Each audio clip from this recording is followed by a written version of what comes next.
Okay, so the first thing is you need to charge the battery. Now nothing could be simpler, it's very straightforward. You just plug the charger into the wall, you take your battery and you connect it. Simple as that.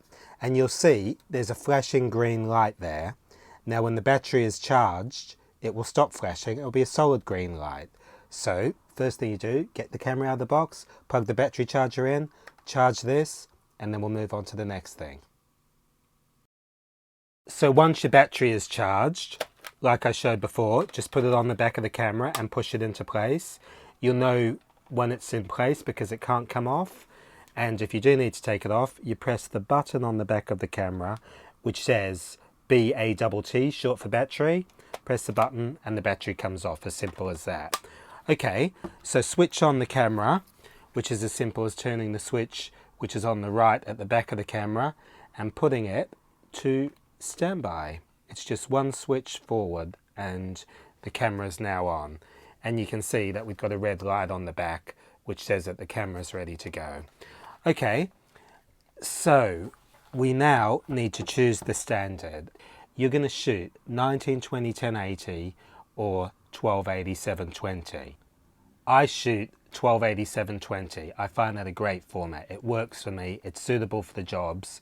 The other thing to point out is 1280 720 scales really well up to 1920 1080. So don't think for a minute that if you shoot 1280 720 you're not going to be able to use it at full HD. You certainly can.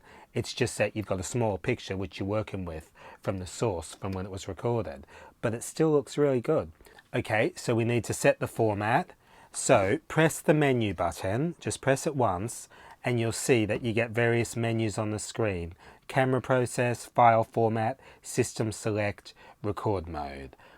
Using the knob on the left of the screen, scroll down to file format.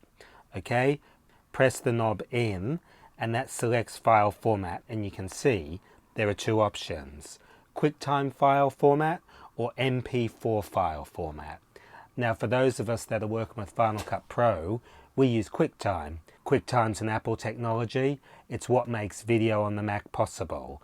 And if you're going to be working and editing in Final Cut Pro, well, you can't do better than shooting to QuickTime because this lets you edit straight away, which is one of the reasons why they've called it the Final Cut Pro Ready camera, designed to work with Final Cut. But if you're using another editing system, that's okay, because we've got another standard here, which is MP4. Now MP4 is what some of the other editing systems out there use. So just to reiterate, if you're going to be recording and intending to edit on Final Cut Pro, choose QuickTime file format. If you're going to be working on another editing system, just have a look at what the requirements are. Many of them will use MP4. Now, beyond that, you need to scroll down one more. Choose System Select and press the button in on the left of the screen. Now, you'll see we've got a bunch of different standards there. Now, this is what I was talking about, shooting 1920 1080 or 1280 720. Now, you can see we've got 1080 60, 720 60, 1080 50 or 720 50, and we can even scroll down further, 1080 24, 720 24. Just remember, 1080 is referring to a 1920 by 1080 image size. 720 is referring to a 1280 by 720 image size. Now, why 24 frames a second? For those that want to emulate the film look, they like to shoot at 24 frames a second because that's the traditional speed that film was shot at. So that's been built into this camera. You can shoot at 24 frames a second, what they often call 24p. Now don't get lost in the numbers. It really is quite simple. If you live in the USA, or if you live in Canada, or if you live in Japan, or any of the NTSC countries, what you're going to do is you're going to want to shoot at 1080 or 720 30, which is actually 2997. They just rounded it to 30 frames a second. The alternative to that would be to shoot at 24 frames a second, which is actually 2398. So again, they've rounded the numbers.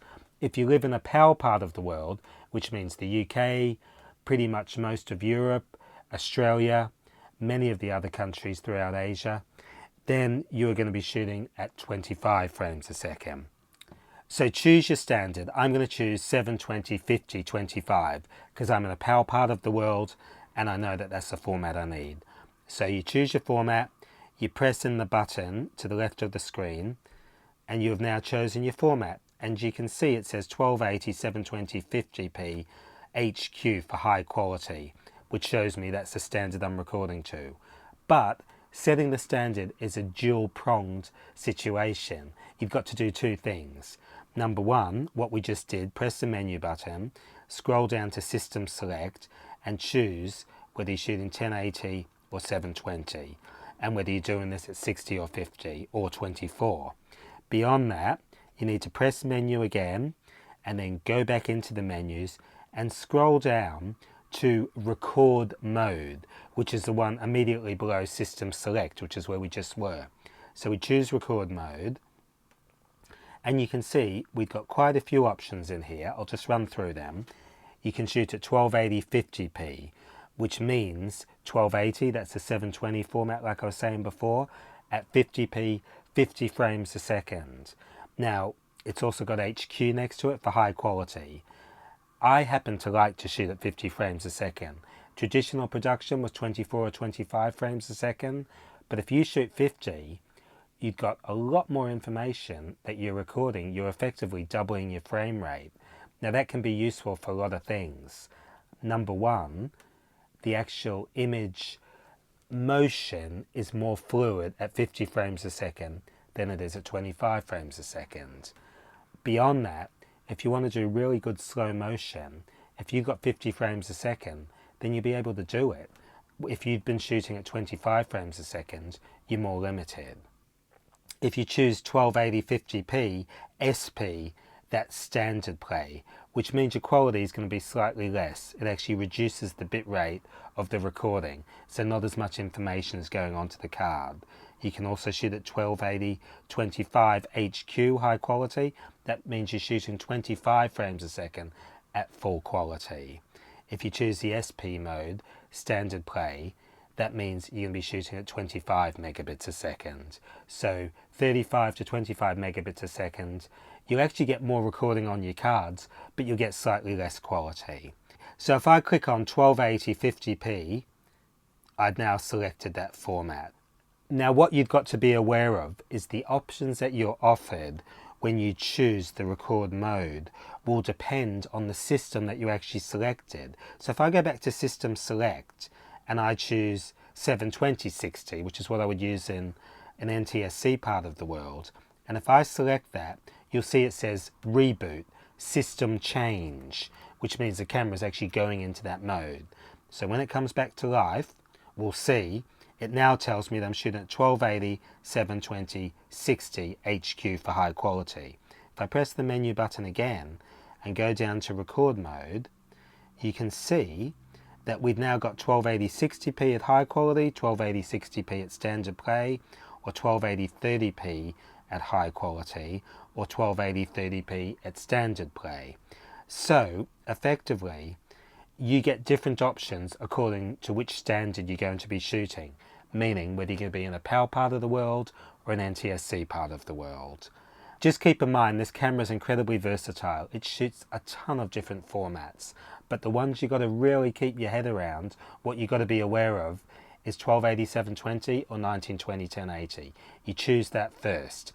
Beyond that, you then go in and you choose the format according to what you'd selected.